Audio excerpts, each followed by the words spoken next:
Kembali ke channel sejarah. Kali ini kita akan membahas Mao Zedong, pendiri Cina. Untuk sebelumnya teman-teman bisa subscribe dan like channel kami. Mao Zedong, Ketua Komite Sentral Partai Komunis Tiongkok dan Kepala Negara pertama RRT, meninggal dunia pada tanggal 9 September 1976. Kala itu membuat sontak di seluruh dunia karena Mao Zedong dikenal sebagai panggung sejarah dunia. Mao Zedong adalah anak petani yang lahir di desa Shaoshan, Provinsi Hunan, bulan Desember 1893. Mao Zedong dengan ideologinya Barat, Karl Marx atau Marxisme, yang diterapkan dengan pemikiran Rusia, Leninisme, dan kemudian diterapkan untuk memodernisasi Tiongkok. Selain anak petani, Mao Zedong juga mahir dalam penyair. Mao Zedong selalu meramu pemikiran politik modern dengan elemen-elemen pemikiran tradisional Tiongkok dan sekaligus seorang investor di bidang kemiliteran perang rakyat.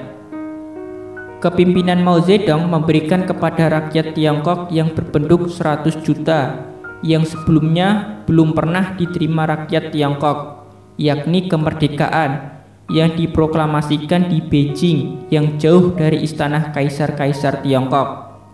Kehidupan rakyat Tiongkok dari pimpinan Mao Zedong berangsur-angsur membaik dari segi ekonomi, pendidikan, kesehatan, terutama di bidang pertahanan negara. Kehidupan rakyat yang semakin membaik malah membuat pemimpin komunis Tiongkok khawatir karena takut rakyat Cina cepat puas sendiri dan berhenti dalam kegairahan revolusionernya. Mao Zedong ingin terciptanya revolusioner tanpa interupsi, dan ia malah khawatir terciptanya situasi yang stabil, baik stabilitas kepemimpinan politik di tingkat atas ataupun tingkat stabilitas sosial yang melahirkan satu tingkah pola laku yang bersifat berjois. Mao Zedong yang berasal dari keluarga tani saat menjadi pemimpin tertinggi saat itu dikenal sebagai orang yang memikirkan ekonomi pangan negaranya sampai di kalangan rakyat kecil, hingga pernah diejek oleh pimpinan Rusia Stalin sebagai pemimpin Markis mentega karena terlalu memikirkan soal pangan bagi rakyat biasa. Karena pemikiran Mao Zedong yang tak mau cepat puas, ia melakukan perubahan radikal di bidang pangan. Ia mendirikan pemukiman besar-besaran di desa untuk orang-orang tani, di mana orang-orang muda di kota yang dipaksa untuk berimigran ke desa, dipaksa menjadi seorang petani. Mungkin Mao Zedong melakukan ini karena faktor usia yang semakin tua dan bernostalgia kepada situasi primitif dan suasana Puritan di markas gerilya di gua-gua Yunan di kala muda dulu.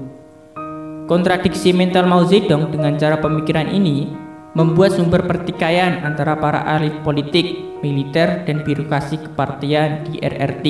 Ada yang menerapkan cara ekonomi dan teknologi modern di segala aspek perencanaan nasionalnya, tapi ada yang ingin bersikap Puritan dengan menjauhi cara-cara modern dengan menerapkan semangat revolusionernya.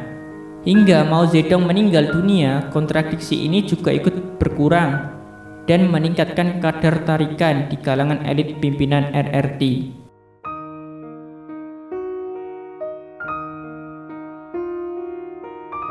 Jangan lupa subscribe, like, dan share ya.